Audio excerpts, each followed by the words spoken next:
जब तक फोन चल रहा है, टीवी बिक रहा है और दुकान की शेल्फ्स भरी पड़ी हैं, तो किसी को कोई सरोकार नहीं है कि उसकी सल्तनत का बादशाह कौन है।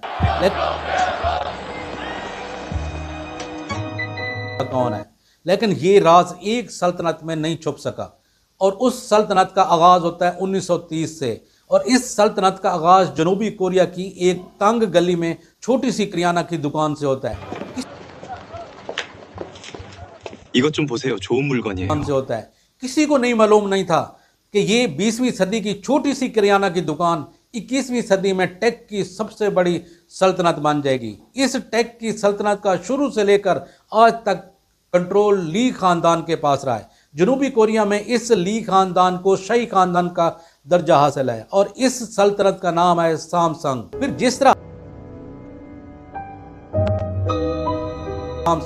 जिस तरह हर सल्तनत में लड़ाई होती है, इसी तरह इस सल्तनत में भी लड़ाई का आगाज होता है। दिलचस्प बात यहाँ पे ये है कि इसमें जो इस सल्तनत में जो लड़ाई का आगाज होता है वो इस खानदान के अंदर ही से होता है और उस वक्त स्टार्ट होता है जब इसके सरबराह ने ये फैसला किया कि अब मैंने सैमसंग के सरबराह अपने बड़े बेटे ली मंग ही की बजाय ली कुन ही को इसका कंट्रोल देना है। उसका ये फैसला इस लड़ाई की बुनियाद बना और ये यहाँ से इसके बाद इस खानदान के अंदर जंग शुरू होती है जो सदियों तक जारी रहती है। लेकिन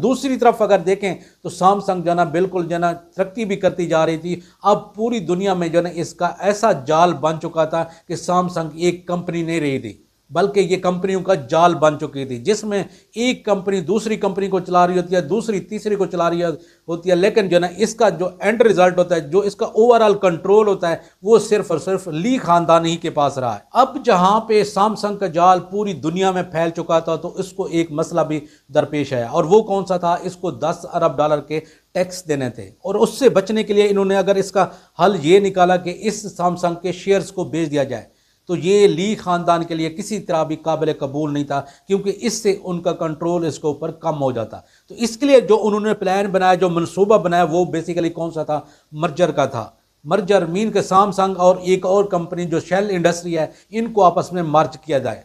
ये मर्जर इतना आसान नहीं था, इसके लिए सियासी असर और रसूख इस्तेमाल किया जाता है। उस वक्त के प्रेसिडेंट, जनूबी कोरिया के प्रेसिडेंट पार्क जन ही, इनको इस्तेमाल किया जाता है। इनके सियासी असर और रसूख की वजह से इन दोनों कंपनीज को मर्ज किया जाता है, खुफिया फंड्स इस्तेमाल किए जाते हैं। फिर जब ये खबर जनूबी कोरिया की आवाम तक पहुंचती है तो पूरी जनूबी कोरिया की आवाम सड़कों पर थी, शदीद